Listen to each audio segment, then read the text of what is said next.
Well, Judge Pauley actually called the NSA program the government's counterpunch to al-Qaeda, and even went as far as to say in his ruling that if the government had this program at its disposal during the time of the September 11th attacks, that those attacks might have been prevented. So he was clearly here siding with senior government officials who made the case that the NSA program was critical to national security.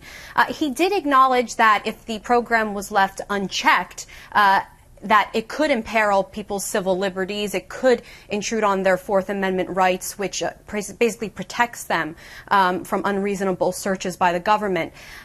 But he said that there was no evidence that the government had collected this data for any other reason besides trying to investigate and stop a terrorist attack.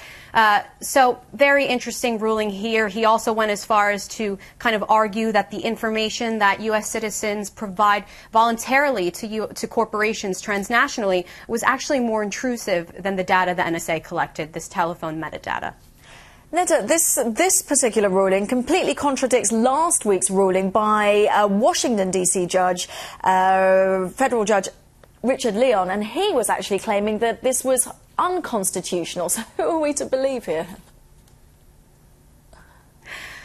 Yes, it's very interesting when you look at Judge Leon's ruling. He used phrases like that the NSA program was arbitrary, it was an indiscriminate, almost an Orwellian type of technology. And so clearly that ruling matched more with some of kind of the public outcry since the leaks by Edward Snowden that the government was collecting massive amounts of this telephone metadata.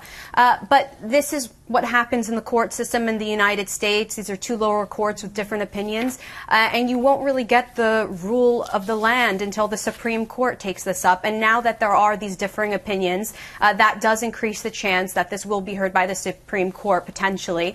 But that's a long and lengthy process, and the courts will have to first hear appeals.